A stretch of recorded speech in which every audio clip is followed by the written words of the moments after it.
Good morning and welcome to day one of GHS at COP26. Thank you for being here so bright and early, and I hope no one was expecting a literal wake-up call from me. Today's theme is how can we finance transition and growth? We'll be looking at how to ensure capital flows genuinely drive real economy outcomes, aligned with achieving net zero while generating economic growth and jobs. And also how to accelerate the opportunities for the finance sector to generate green revenues so they can translate net zero commitments into short-term actions and targets. I'm very pleased that this morning we are joined by our guests, Mark Carney, Ruth Porat, Emma Howard-Boyd, Professor Lord Nicholas Stern, Bo Lee, and Nili Gilbert.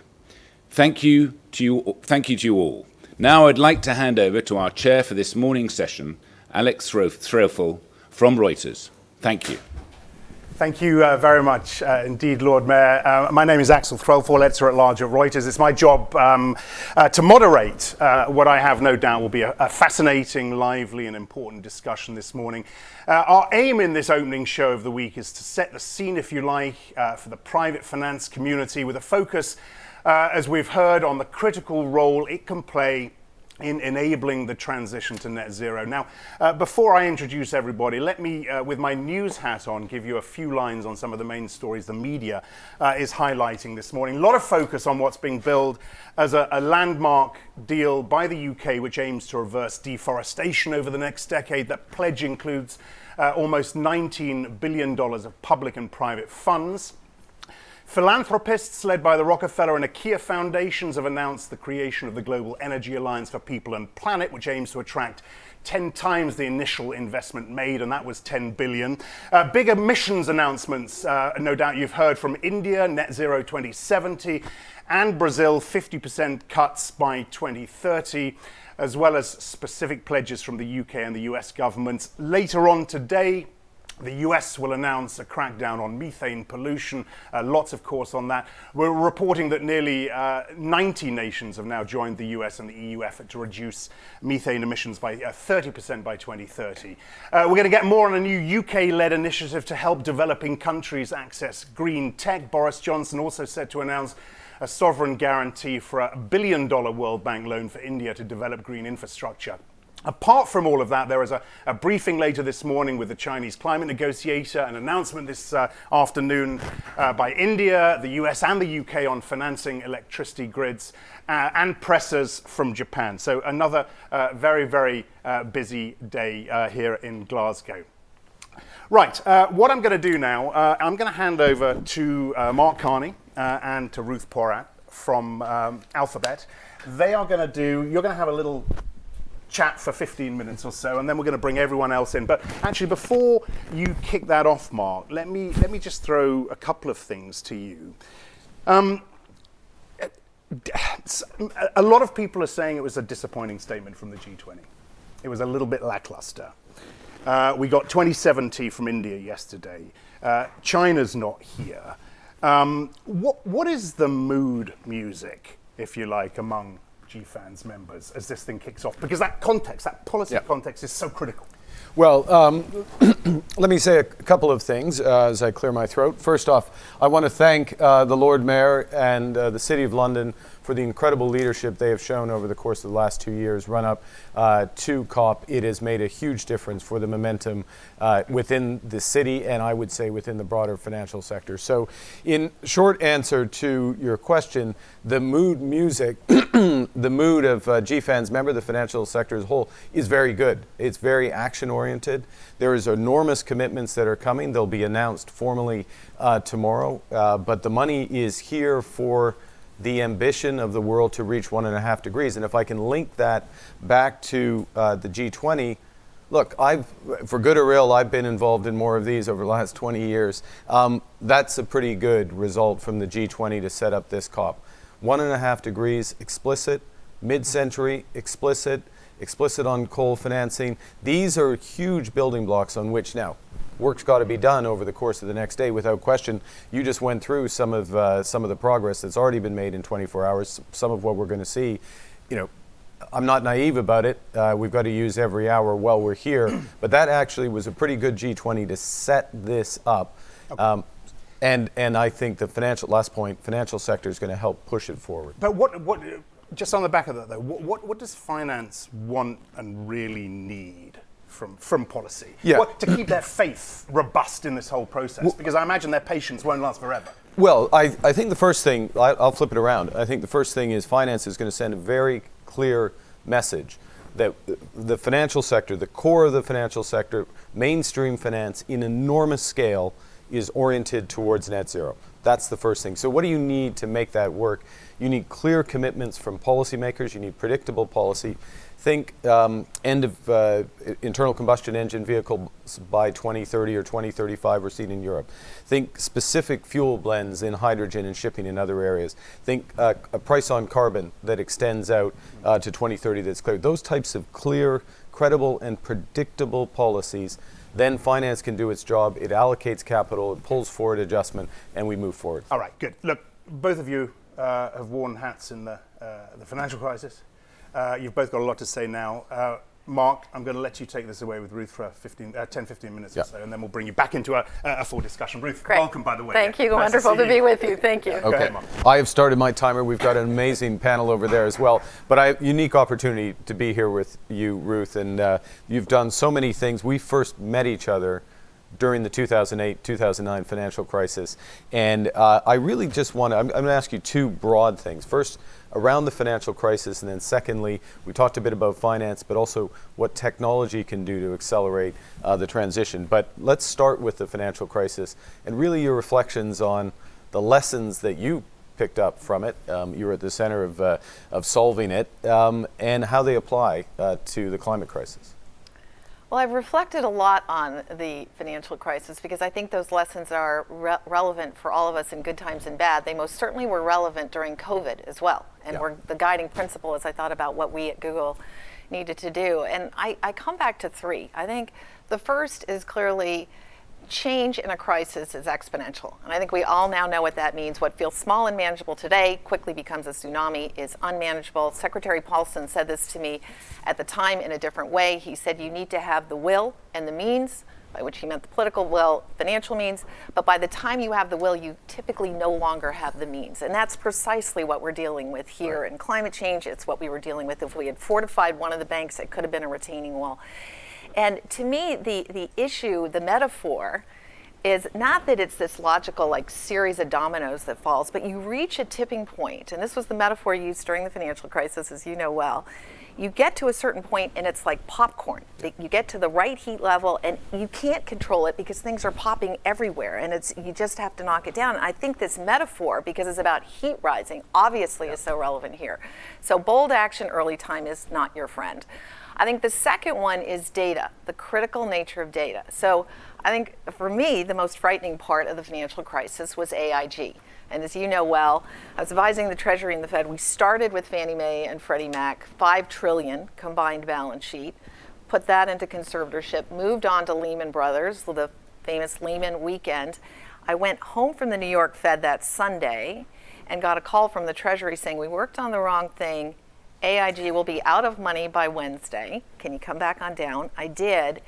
And as we went through the data, the analysis that we could at the time, short overnight, it was clear that it was unlikely AIG would make it through Tuesday. And the problem was not, as you know well, the core insurance business. It was this derivatives sub where no one had an idea how much risk they had taken. And it was the lack of visibility, the lack of data, the lack of insight. And the metaphor there was you don't drive a car with mud on the windshield. Why would you run a company that way? And it was data analytics. We have those tools today. Yeah. It is our responsibility to use them. And so that's that level of transparency. And the third is the one where we spent so much time together. There is no siloed solution. The public sector and the private sector need to work together. I think of all of the sessions in Basel, what is truly in the art of the possible. You're dealing with least worst solutions. And so clearly what you need to do is just land something. And it's about moving on. Good is good enough, is what I said going through the pandemic quite a bit. But it was all the work that we had to do together. And it was really that cross-pollination of ideas. Those to me would probably be the most important. Okay, so let me pick up on a couple of those. I think your metaphor reminding us of the reality. It was a metaphor, but it was a reality of popcorn. Right.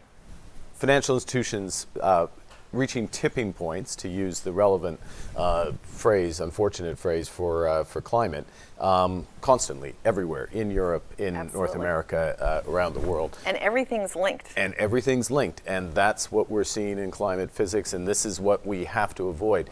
The other thing I'd observe is that, of course, the financial crisis was one in a long series of financial crises. We weren't learning from history. We don't get a long series of climate crises. We have one. We have to act in advance, and we have to pull the lessons, as you pointed out. But let me pick up on two things specifically. Google's led on TCFD and helping to solve broader disclosure. So I wouldn't mind just securing. I know you've voted with your accounts in terms of doing this, but a broader endorsement, because we want to make it mandatory. We want to solve this aspect of the data problem. I'll ask you about a broader set of issues on that. So just a word on TCFD, and then we can pick up on this public-private aspect when we talk about the role of technology.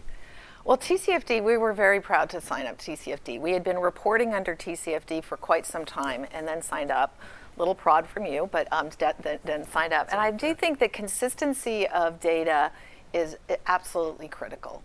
And so in our view, and that really comes out of the financial crisis as well. If you don't have the ability to look across and measure on a consistent basis, if you're not holding people accountable, I think that Gary Gensler's comment recently, if you're going to get a statement out there and you get positive public feedback from your employees, from your consumers, from all constituents, deliver on that.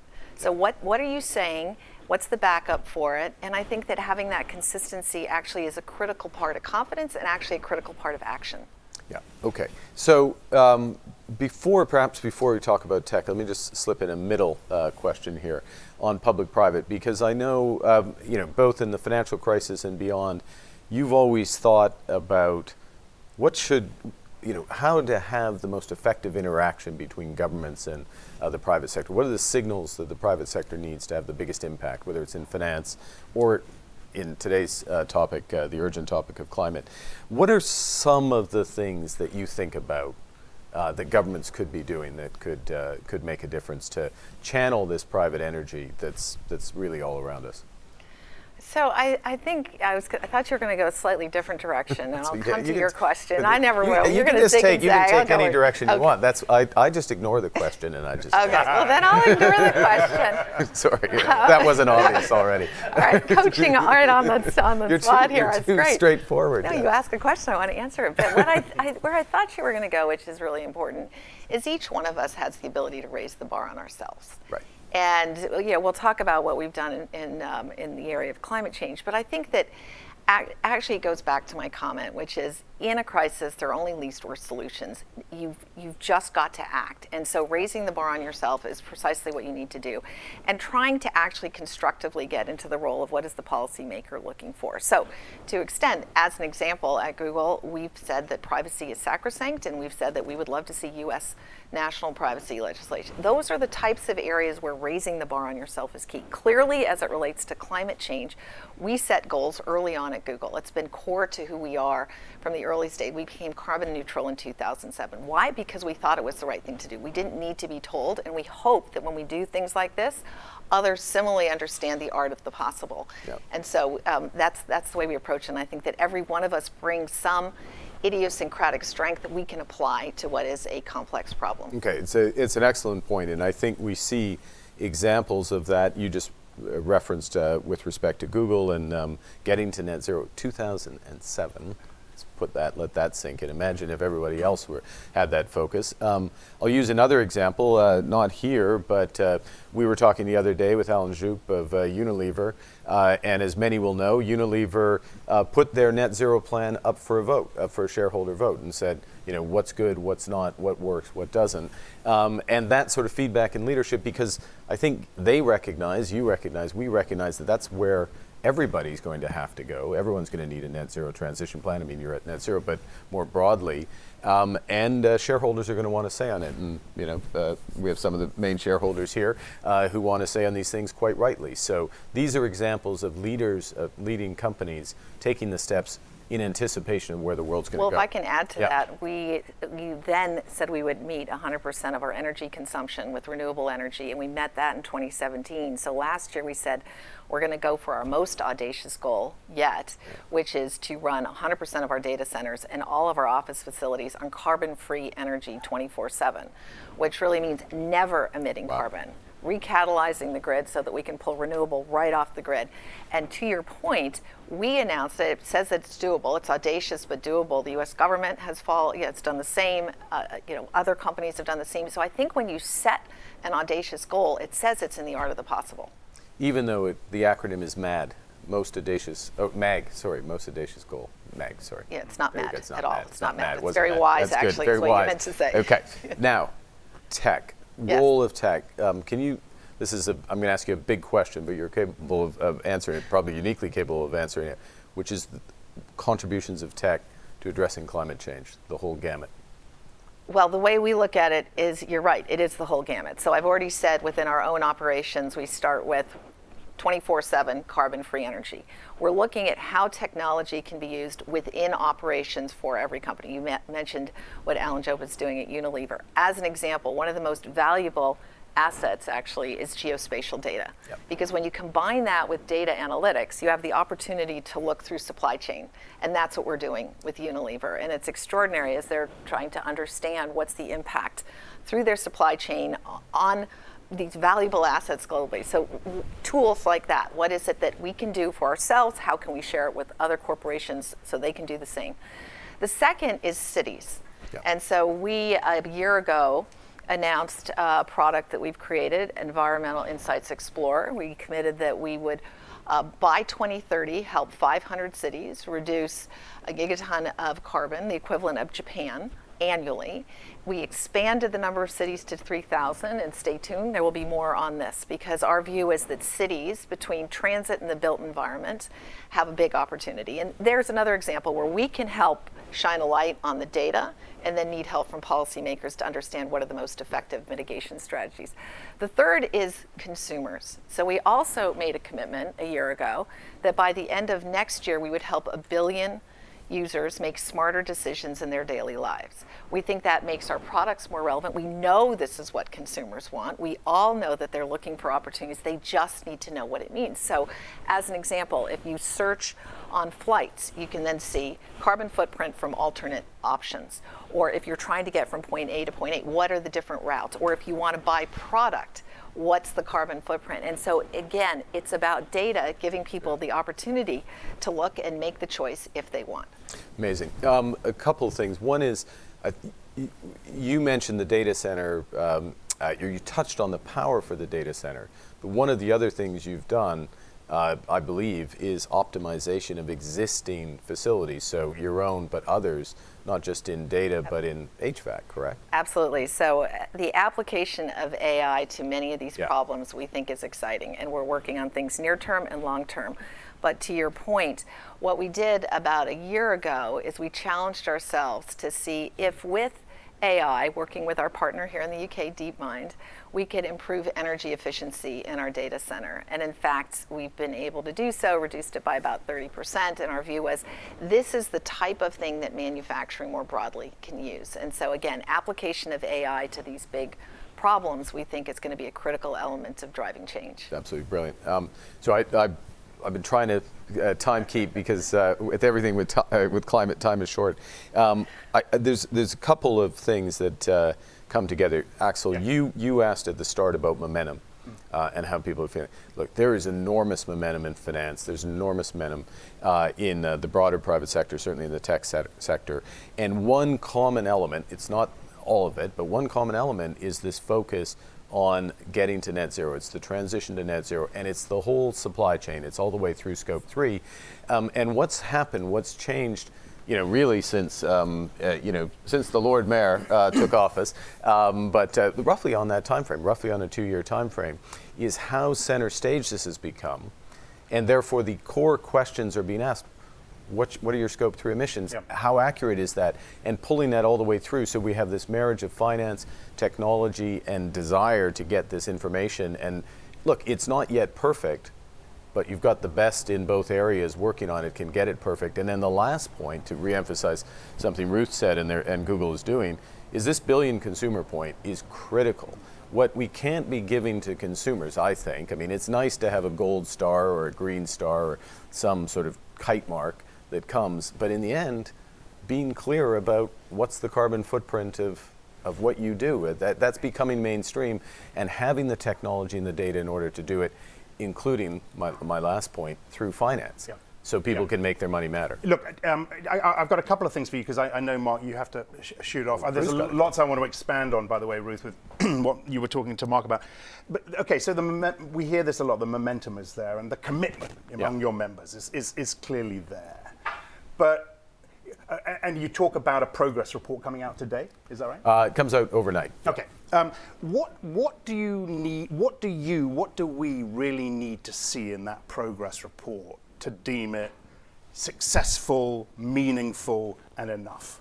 Well, I think you need to see two things. One, you need to see enough money committed that more than finances the net zero transition. We've said it's a $100 trillion challenge. That's the estimate over the next 3 decades. So the commitments have to add up to more than that. They have to at least match that. That's the first thing. Secondly, a very clear path to get finance everything it needs to make these net zero decisions, net zero transition decisions, to decide who to back and who, quite frankly, who to shun.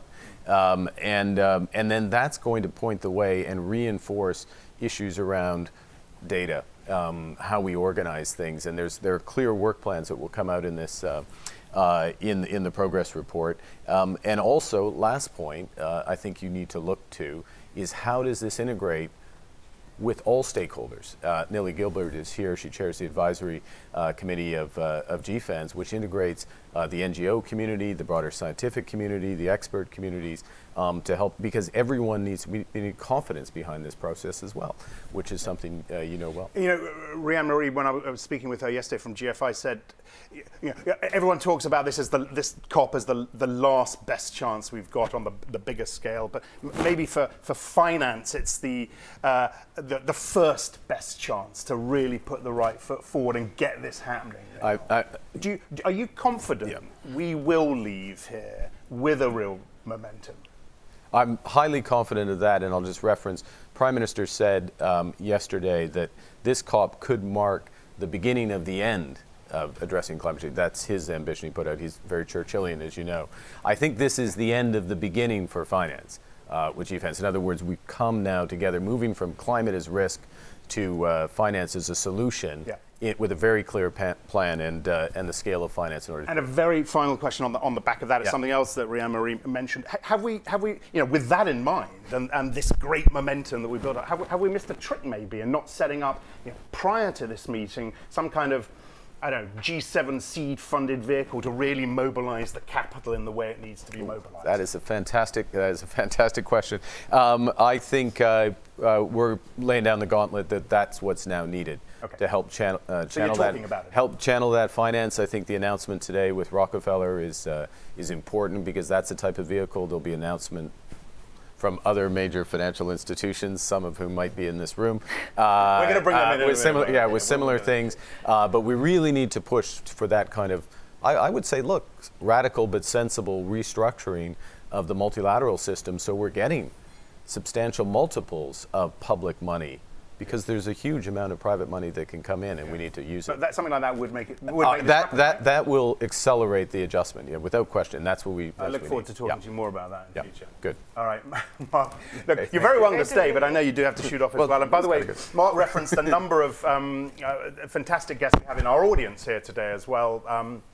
A real who's who I'm going to bring in as well when they raise their hands and want to ask their own questions.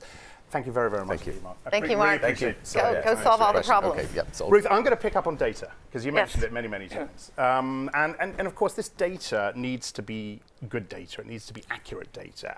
How far do you think, Ruth, are we from the transparency that we really, really need? There is this dizzying array of standards that seem to leave us a long way from knowing all the facts we need to know on the ground. If we don't get that right, if we don't trust this data, we can't move forward. Well, I think there are two parts to your question. I absolutely think, and say it in all walks of analysis we do, anchor everything in data and the rest will follow. But to your point, it needs to be high quality. So one is the consistency of reporting, which is why, to Mark's question about TCFD, I think we need to have consistency in reporting. And when you're reporting as required, you actually have to anchor in quality data. You have an accountability for it. So I feel very good about. I think Mark also referenced the challenge all of us are having as we think through Scope 3. And what does it mean to look through the supply chain? And the error bars that most companies have indicated are still wide because we're working through it.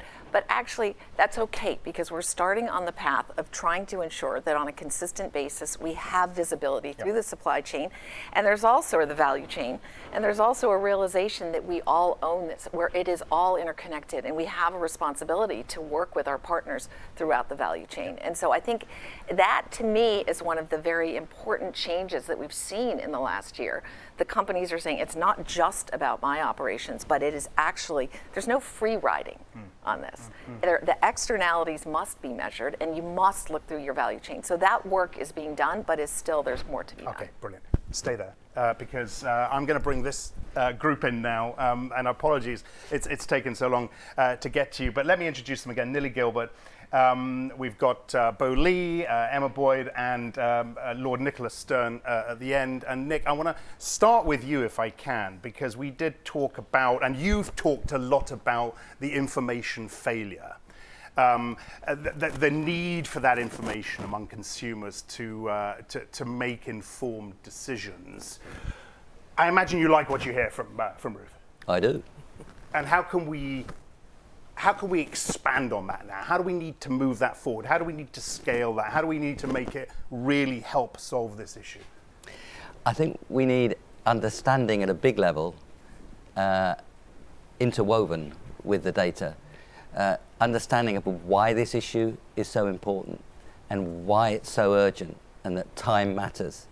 And that is crucial when people come to look at their own data. And we need an understanding that this is the growth and development story of the 21st century. That if we get this right, we get resource productivity all round, including energy efficiency, much better. We get cities where we can move and breathe and be productive, and ecosystems which are robust and fruitful, and we fight poverty in the world on a sustainable, strong and resilient basis. Emma will talk more about the resilient side. So the first is the urgency. Really, time is against us. This is the decisive decade.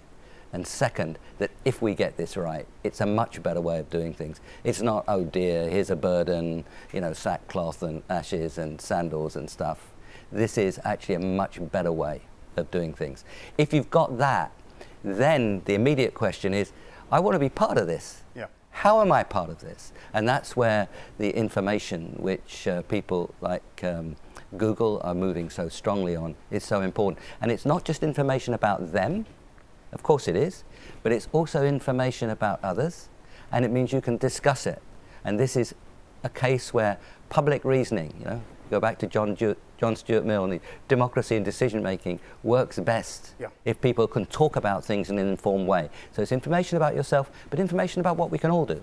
Very quickly, Nick, on the back of that, 15 years on from your Economics and Climate Change report, are you encouraged by what you see in the private sector, or do you look at the progress and think, you know what, this needs to be better and quicker? The last 3, 4, 5 years in the private sector have been quite extraordinary. I've been to all the COPs. I'm not sure I should feel proud of this, but I've been to all the COPs since 2006. This is the first COP where the private sector, particularly the financial sector, but the whole private sector is right out in front. And I haven't seen that before, and it's pulling governments along. So this is extremely important in so many ways, because that momentum has been established. A professor of the LSE can tell governments, this is the growth story of the 21st century, and I do, and I'm right. But if the private sector comes along and says, you know, if you can just get those policies in place, if you can help us with the finance, we're going to get on with it anyway, but if you can help us, it can go so much faster. That story of we can do it, and it's actually a much better way of doing things, is so much more powerful coming to the private sector.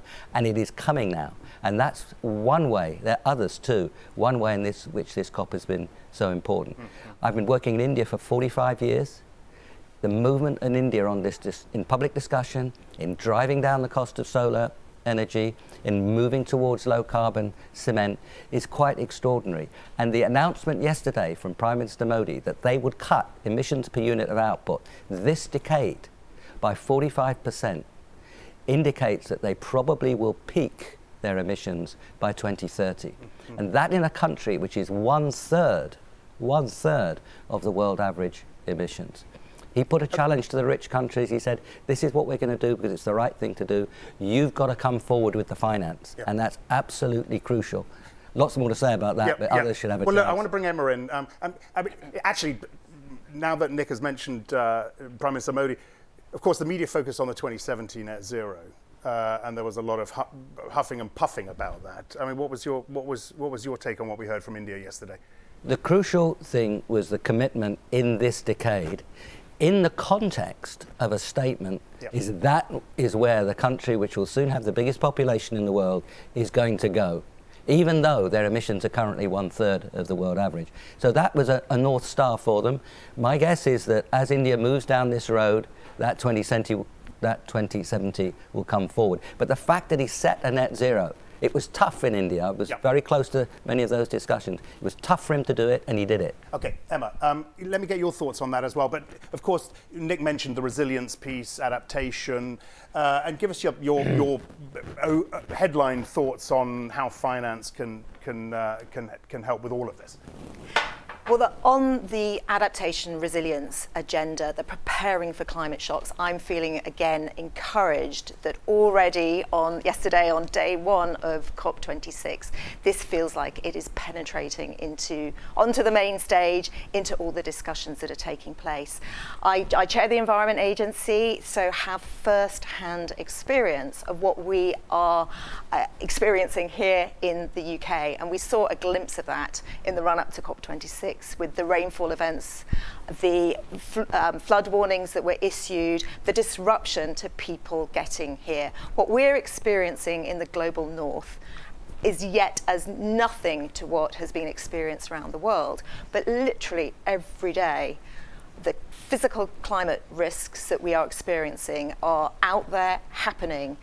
And we all, as we think about our financing, need to think about the resilience agenda. Otherwise, all of this investment that we're putting into net zero could literally wash away in a flood, melt in a heat wave.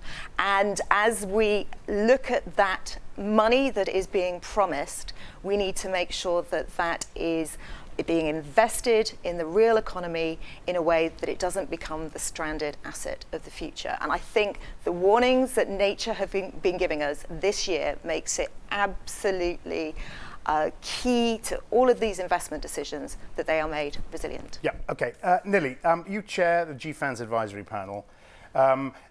You chair a panel of technical experts. These are NGOs, I think 20 NGOs. What do they say? You know, we heard Mark talk about the mood music among your members. What do these NGOs say about what your members are doing, about your member commitments, and actually about your members acting on those commitments eventually? Well, our members are leaders who have been working at this problem for years, in many cases decades.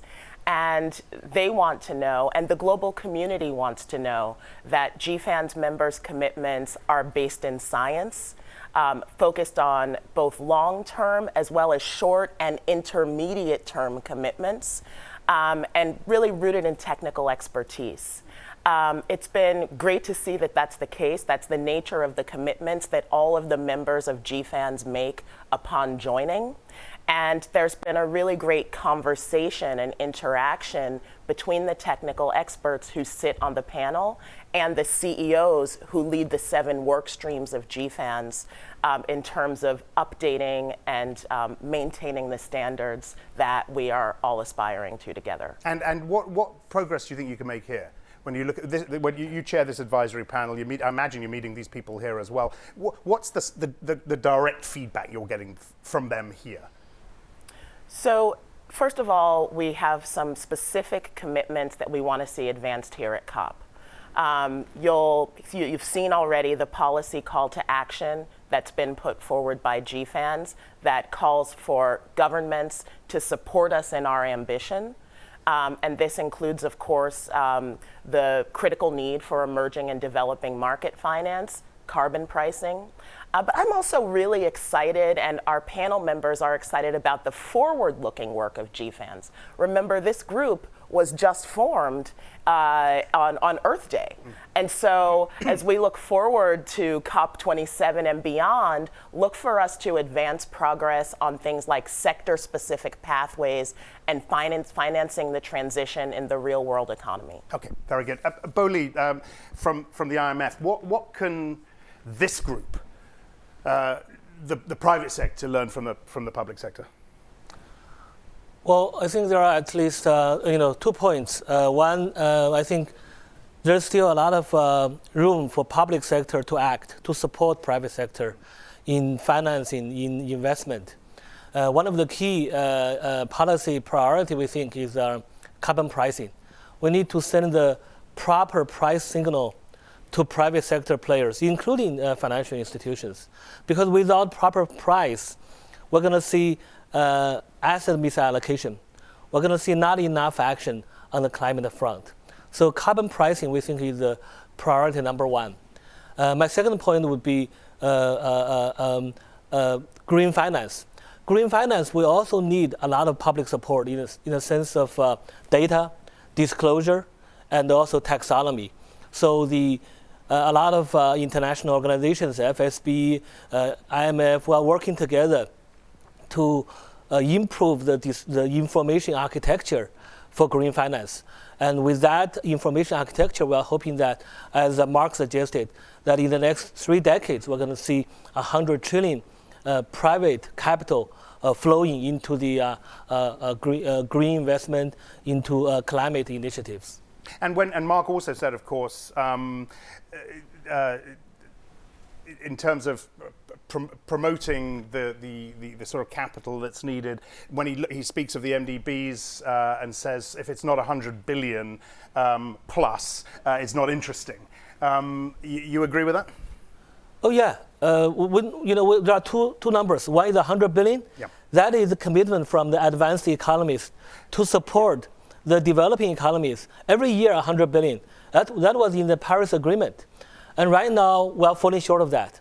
So we are calling for all the advanced economies to come up with that number every year. And even that may not be enough. But let's go to that number first. That's 100 billion a year. Yeah, I was actually talking about this idea of the MDBs needing to up their ambition. And Mark's saying if it doesn't scale to 100 billion, it's not interesting.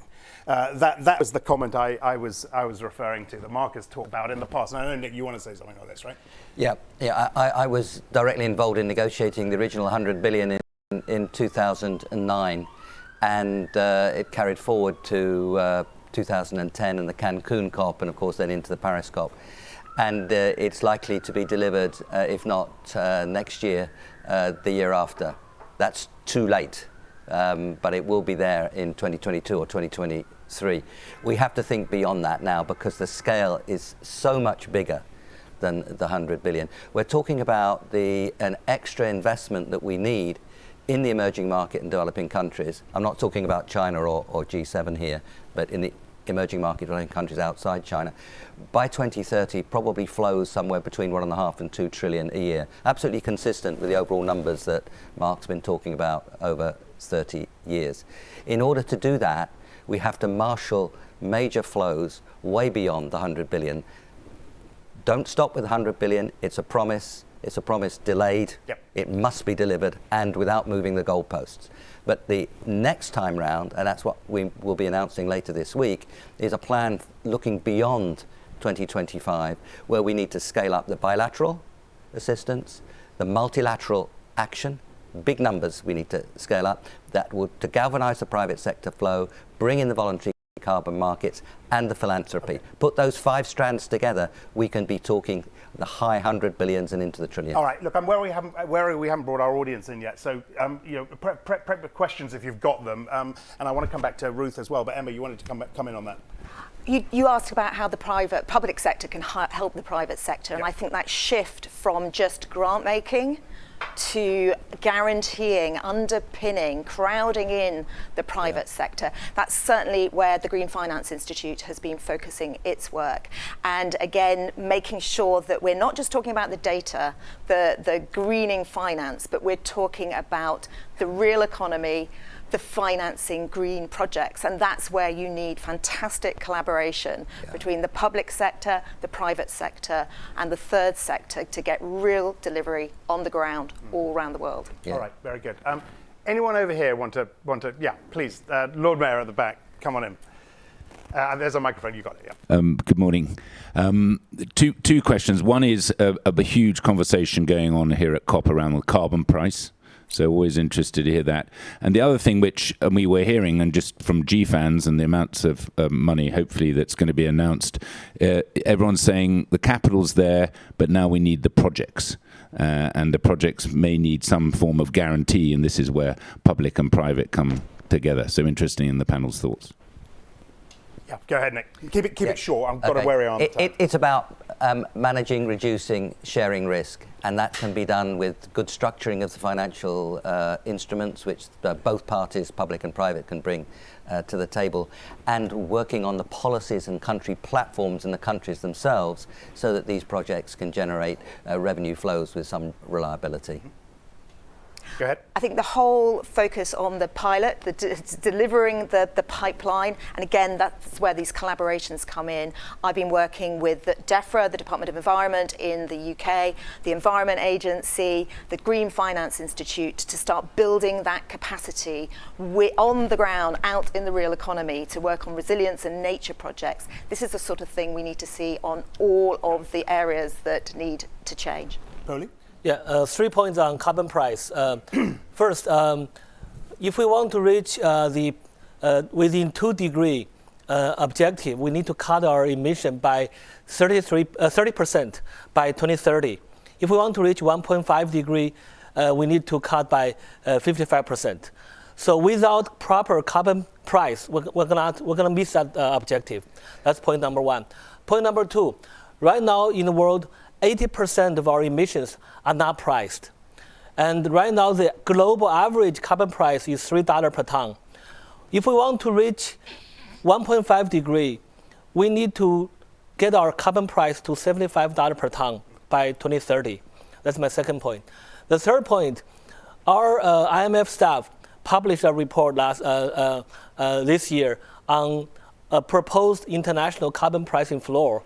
And we propose a focus on the big emitters, maybe the top 20 emitters, and focus on a single variable, which is a carbon price floor. And we also propose that we can allow differentiated responsibility among different development stage countries. But the idea is that we should get the big emitters working together to come up with an international carbon price floor, so that we can move forward with the objective of getting to $75 per ton by 2030. Okay, thank you very much. Anyone else? Yeah, please, go ahead. Mike? Yes, so I have a question for the panel. At BlackRock, we're very committed to investing in the transition, and that has 3 components. One, obviously, is the trillions of dollars that we need to invest in new renewable energy, new technology. Secondly, of course, moving capital away from, the most carbon-intensive activities. But the third aspect is continuing to support the companies that are providing a reliable source of energy that we need as an economy in order to function. There is sometimes some de-emphasis on that third category, and I'd be interested in the group's views around, how do we keep the balance right as we move our energy mix along the right pathway? Okay, let's get a very quick comment from you on keeping that balance right.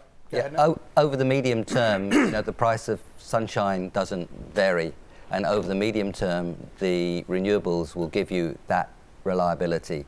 The grid structures, which the Google kind of systems can help us manage in so many different ways, of matching supply and demand over big areas and across time, they can give us that kind of reliability. So the route we're describing is the most reliable one. Getting over this winter, and one can imagine you do need to take emergency actions, but you actually have to move faster down the route we're describing from the reliability perspective.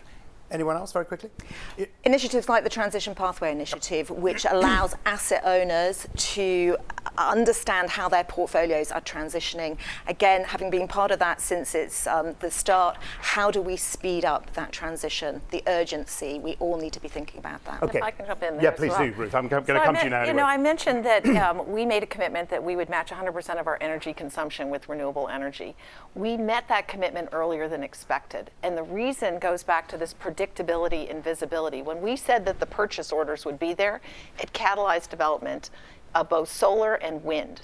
And so we were able to hit that commitment in 2017. We've been the largest corporate purchaser of renewable energy. So I think this visibility, consistency is a really important part of it, as is technology. So we're using AI as well to do things like predict wind patterns so that you can actually optimize your data centers, understanding actually when you're going to have capacity. And I think that integrating, again, technology into the solutions is an important part of it. How much of your time now is working on, and I want to come back to this with my layperson's hat on, and we talked about the consumer and about using data. How much time is on launching products that enable us to choose low emission, more sustainable choices? I know you spoke to Mark about a few of these things. Can you just expand, leave us with some exciting thoughts on that front? Well, at Google, we operate with what is called OKRs, Objectives and Key Results, and everyone is held accountable for it, and every product area is charged with understanding how they can contribute to the billion user commitment. And we're proud of the fact that we have things like now, on travel in particular, how can you make a difference? But as with everything at Google, we say it's good, but not good enough, and what more can we do? So you will continue to see us focus across product areas, what else can be done in order to help consumers make the choices they want to make. Do you think, finally, we underemphasize, we don't speak enough about how corporates can help finance? We talk a lot about how the financial sector can help the likes of Google. But what about the other way around? I know you touched briefly on this, but how important is that? Let me give you one example. I think that everything is interrelated. So another example, we issued a sustainability bond, largest corporate issuer of sustainability bond about a year ago. The reason I wanted to do it was twofold. One, I thought it was useful to actually have something out there that said, this is how we're going to deploy these proceeds. And if you want to be part of this, join us in part of it. But there was a visibility and accountability. We have reported on that. We've deployed 2/3 of it. It's an important element, I think, of what is this journey that we're each on. It elevates the actions being taken. The other is I wanted to catalyze development of this incredible asset class, obviously. BlackRock, among others, is doing quite a bit in this area. There's not enough product out there. And the search data said there is a massive surge globally in interest in investing in sustainable opportunities, equity and debt. But what's the product? So I think what was extraordinary is that actually the cost of that debt was modestly lower than had we not had a commitment. Why? Because there's so much investment interest, there's not enough products. So what I would tell every corporate out there, think about what you're doing, have substantive projects that you're actually deploying these resources against, the capital against, and actually there's a lot of investment interest in it. And so I was proud of our sustainability bond, green bonds, sustainability bonds, really important new asset class. Yeah, all right, look. I'm going to be in great trouble if I don't stop this show now. We really could go on. We've got such a super panel with us here, a super audience with us here as well. So hopefully this conversation will carry on after we come off air. But I do have to stop and thank you, Ruth, for staying on with Mark. That was a great chat. Thank you to all of you for being with us today. We look forward to your contributions in the future. Thanks to our audience as well. That was day one. We've got a show for the next 3 days as well. well, 8 to 9. Make sure you tune into that. I'm Axel Threlfall from Reuters. We will see you back here tomorrow morning.